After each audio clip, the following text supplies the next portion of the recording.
دنیا کے مشہور آبشاروں میں شمار ہونے والے جوگ فالس کی ترقی کا کام سست رفتاری سے جاری ہے۔ جوگ فالس کے ارد گرد کنکریٹ کا جنگل بنایا جا رہا ہے اور پچھلے 3 سالوں سے کام مکمل نہیں ہو سکا۔ اس وقت ریاستی اور بیرونی ممالک سے آنے والے سیاحوں کے لیے جوگ فالس میں کوئی بنیادی سہولت نہیں ہے، لیکن صرف جوگ مینجمنٹ اتھارٹی نے سیاحوں کی گاڑی کے لیے وصول کی جانے والی فیس کو دگنا کر دیا، جس سے سیاحوں کی توجہ مبذول ہو گئی ہے۔ عالمی شہرت یافتہ جوگ آبشار صرف برسات کے موسم میں بھرتا ہے۔ جوگ آبشار جو سال کے 6 مہینے خوبصورت رہتا ہے، بعد کے مہینوں میں سفید روئی کی طرح ڈوب جاتا ہے۔ اس درمیان جوگ فالس کے نام پر سیاحوں کو خوب لوٹا جا رہا ہے۔ داخلہ فیس اور گاڑیوں کی پارکنگ کی فیس جمع کرنے کے نام پر ایک ایسا ریکارڈ بنایا گیا جو ریاست کے کسی بھی سیاحتی مقام پر نہیں ملتا۔ اگر جوگ فالس کی ترقیاتی کاموں کے بعد داخلہ فیس بڑھائی جاتی تو لوگ اور سیاح اس کی مخالفت نہ کرتے، لیکن سہولیات نہ کے برابر ہوتے ہوئے بھی جو قیمتیں بڑھائی گئی ہیں، اس سے یہاں آنے والے لوگ شدید ناراضگی کا اظہار کر رہے ہیں۔ جوگ مینجمنٹ اتھارٹی نے نئی قیمتوں کا تعین کیا ہے۔ ٹورسٹ بس کی پارکنگ کے لیے پہلے کرایہ 150 روپے تھا، اب وہ بڑھ کر 200 روپے کیا جا رہا ہے۔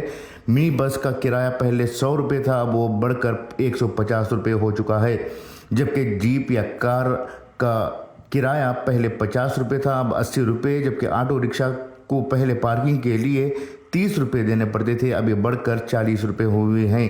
وہیں 2 ویلرز کے لیے بھی پارکنگ چارجز میں اضافہ کیا گیا ہے۔ 2 ویلرز کی پارکنگ پہلے 20 روپے تھی، اب 30 روپے کر دی گئی ہے۔ غیر ملکی سیاحوں کے لیے پہلے 50 روپے انٹری فیس تھی، اب یہ بڑھ کر 100 روپے، جبکہ ہندوستانی اور مقامی سیاحوں کے لیے جو قیمت 10 روپے تھی، اب وہ بڑھ کر 20 روپے ہوئی ہے۔ وہیں کالج کے طلباء کے لیے 20 روپے، ہائی اسکول اور پرائمری اسکول کے طلباء کے لیے 10 روپے طے کی گئی ہے۔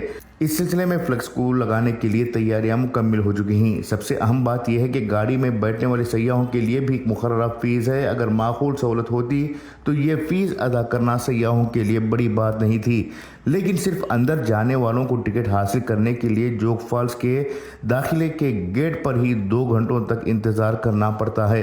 سیاحوں کا سوال یہ ہے کہ اگر وہ اس کے بعد بھی آبشار دیکھنا چاہتے ہیں تو کیا انہیں دوبارہ ٹکٹ خریدنے کی ضرورت ہوگی؟ بعض اوقات سیاح اس آبشار کو دھند میں نہیں دیکھ سکتے۔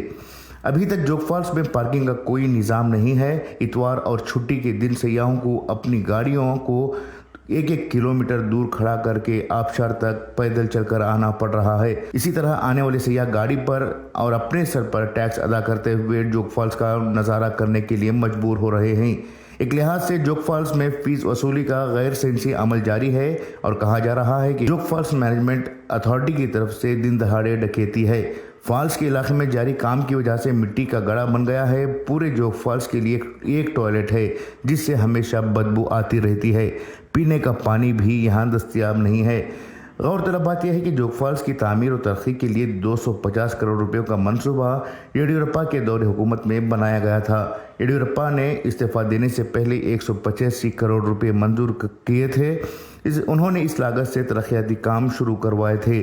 کانگریس حکومت اقتدار میں آنے کے بعد یہ منصوبہ سرد مہری کا شکار ہو چکا ہے اور ایم پی راگھویندرا، سابق ایم ایل اے ہرتال ہلاپا بار بار کہہ رہے ہیں کہ ان کے پاس تعاون کرنے کے لیے کچھ نہیں ہے۔ سیاست کی اس جنگل میں سیاحوں کو بھاری قیمت ادا کرنی پڑ رہی ہے اور دنیا کا مشہور آبشار بدحالی کا شکار ہوتا جا رہا ہے۔